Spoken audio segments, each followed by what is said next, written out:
COVID-19, trying to do an operation, trying to do expeditionary operations at reach on a sustained footing is very difficult without COVID-19. Now you overlay the complexities of logistical support, maintaining all the support networks and nodes that one needs to keep just one ship at reach, but a whole strike group overlaid with COVID-19 has been hugely challenging.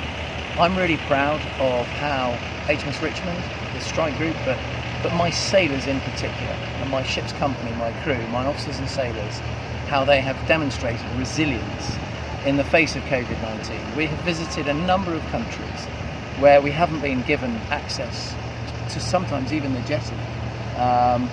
We've arrived in India, we've been made to feel blisteringly welcome. My sailors have gone ashore into the region of Goa and had a wonderful time. And so this is the first time in a long time, actually, in about 3 months, that I've been able to let my sailors step off the ship. And so I'm very grateful to India for allowing that to happen. But to answer your original question, it's been very challenging. But in which countries did you face these sort of restrictions where you weren't even allowed access to the jetty? So the further east we went, the more nervous, I think it's fair to say, that nations were. And we respect the in-country policies. That's entirely, that's their freedom of choice. We respect that. What we were able to do was engage with those countries through Zoom and through other sort of technical means. I like to think that we had a really powerful impact despite the challenges of COVID-19.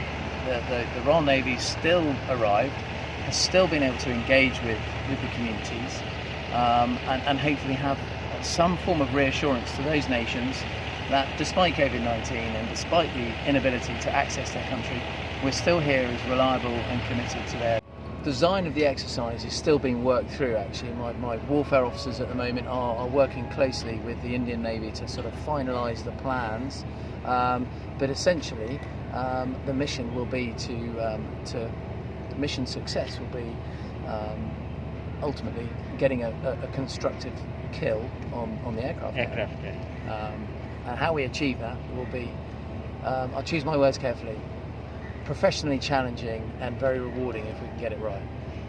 And could you just tell us a little bit about the history of HMS Richmond? Yeah, of course. So HMS Richmond, she's 26 years old now, and she had a whole new refit 3 years ago. So when I joined the ship with the crew, she was like an engineering project, and we've put new engines in, and those engines are going to be part of Type 26 and Type 31, our new frigates.